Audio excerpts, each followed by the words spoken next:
A community forum will take place Thursday on a proposal to change the name of Roxbury's commercial and transportation hub at Dudley Square. The name's associated with a family of prominent colonial officials descended from Thomas Dudley, who arrived with Roxbury's first European settlers in 1630. Our guests would like to see the square renamed for a prominent Afrocentric business, a Nubian Ocean.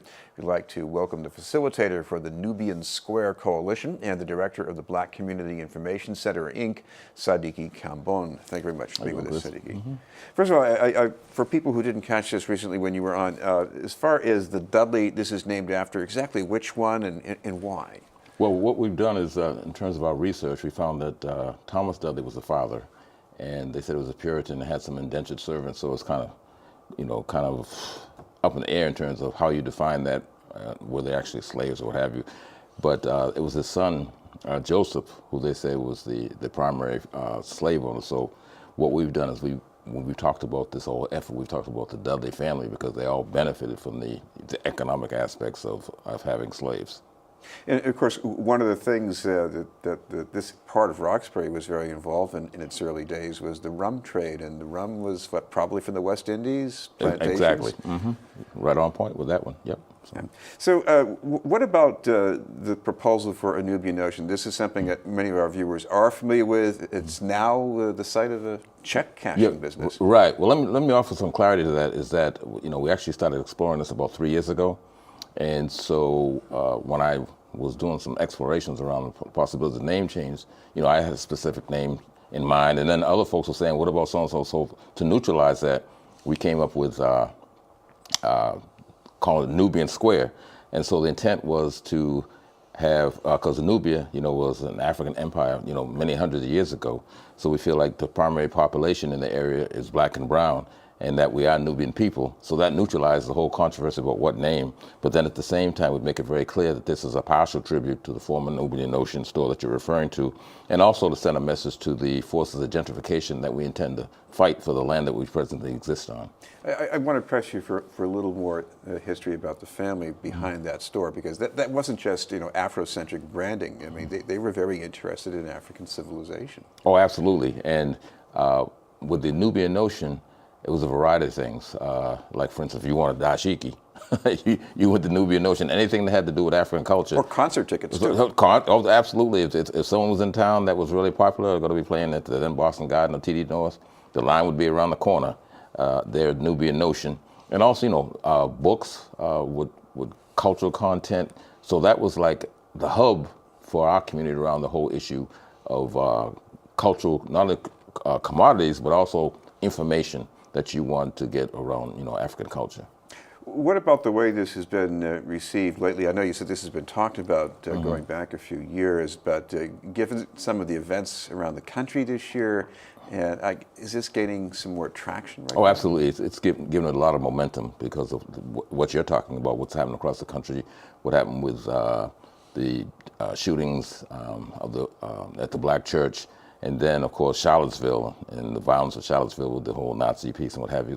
So there's been this whole piece across the country now. We're taking on monuments that, in fact, honor various folks who were considered to be oppressors of our people. So we have that very same unfortunate distinction here in Boston. So Dudley was slave owners, Seaver, Codman, Washington, just right on the Joseph. I said Warren. So. We feel that it's necessary to take down these tributes, if you will, to the former oppressors of African people. And so, in fact, like the Black Community Information Center, we're all volunteer. I'm the director.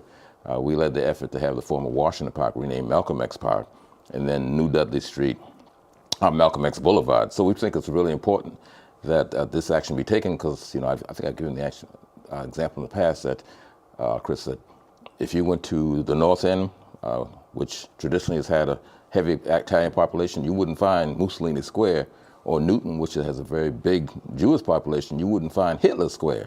And so, it makes no sense for us to continue to have these monuments, if you will, or symbols of honor for individuals who, in fact, were our oppressors. So we're hoping that young people say, you know what, based on what we're seeing is happening, and we're looking at having Nubian Square, that young people say, you know what, we don't want a Carbon Square or a Warren Street. We're going to take those and replace them with names that are reflective of us in terms of our culture.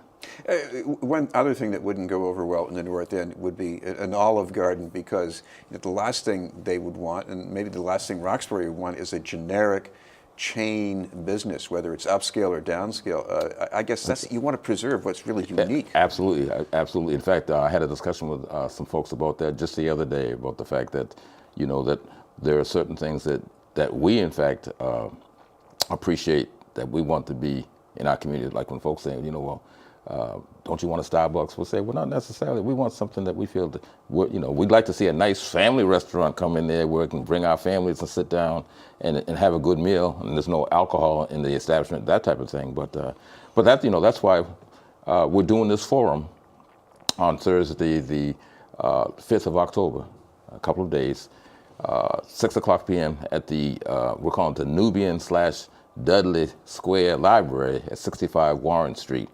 And so it's going to be, doors open at 5:30. We're going to start the meeting at 6. And so I'll be doing an intro, but the bulk of the meeting, Chris, will be for folks to be able to testify in terms of their feelings about the potential name change.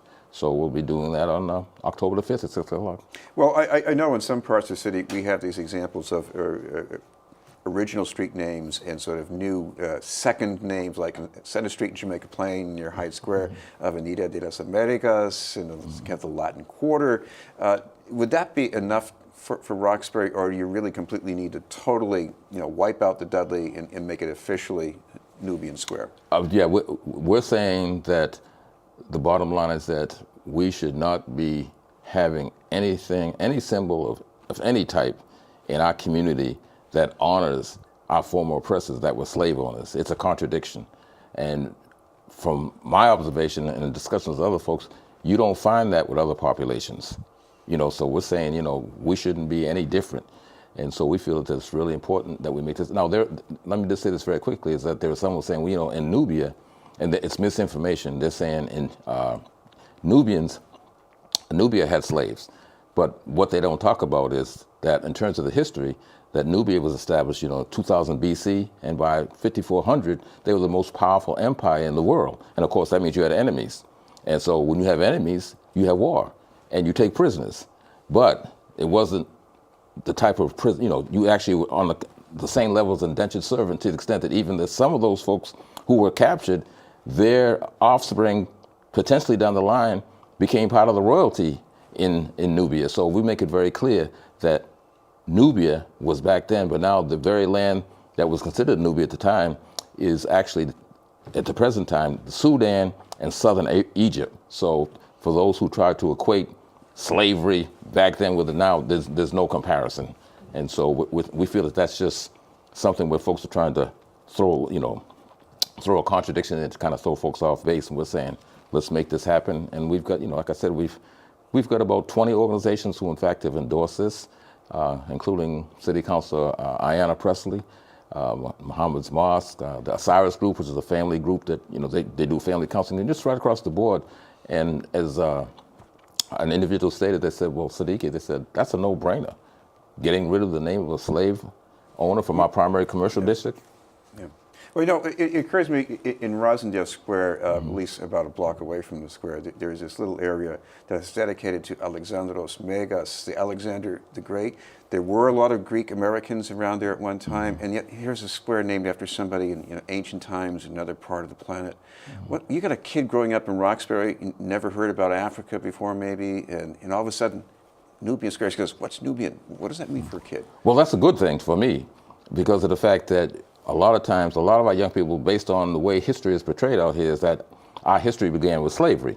And actually, we're the original man and woman. And so I'm intrigued by the fact that with this new name, that, like for instance, I'll give an example.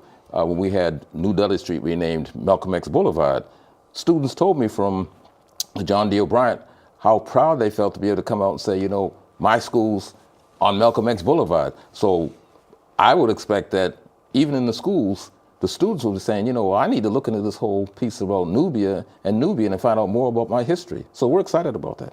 We should mention exactly when and where this meeting is going to be taking place. It's going to be on Thursday, October 5th, Doors open at 5:30. We'll start the meeting at 6. It's going to be at the Nubian/Dudley Square Library at 65 Warren Street, right there in Roxbury. And we're telling folks to come on out. Like I said before, I'll be doing the intro, but the bulk of the meeting will be for folks to testify about why they, in fact, are in support of the name change. So we're excited about it. Thank you very much for being with us. Glad to be here. Appreciate the time. Sadiki Kambon from the Black Community Information Center.